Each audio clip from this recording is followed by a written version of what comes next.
He had a #1 hit in the UK and Australia with a song which violates the second law of thermodynamics, which you'll love, called "Things Can Only Get Better," which is clearly incorrect. Certainly, things can only get worse. Yeah, globally in the universe. Yes. Exactly. So I had a two. Wait, and that song, what helped it, if I remember correctly, some political candidate adopted it as their theme song. Tony Blair. It was a Tony very Blair. Yeah, it was Tony Blair in 1997. So Became that was a big election. Associated with his election. Yeah, and came back actually into fashion because we just had a change of administration in the UK, and that song came up again, and it came up and it got quite popular again. So I did Glastonbury this year with the band. Wait, that's that huge place. Yeah, the big festival. Yeah, that's the any huge scene of musicians in the UK is at that location. Well, it's probably the biggest festival in the world, I would imagine. I would guess. So it's a huge festival. So you and Brian May.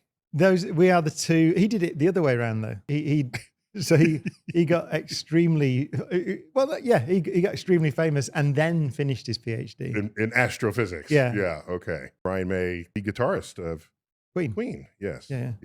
So let's pick up some of the physics. We are both here right now in Las Vegas at a World Skeptics Conference. Yeah.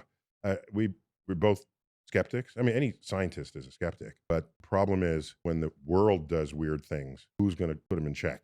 Somebody's got to show up at the scene and say, no, that's not how that works. Or no, the laws of physics prevent that. Or you've had to do this in the UK, right? There's certain resonances between the United States and the UK about how people misthink things.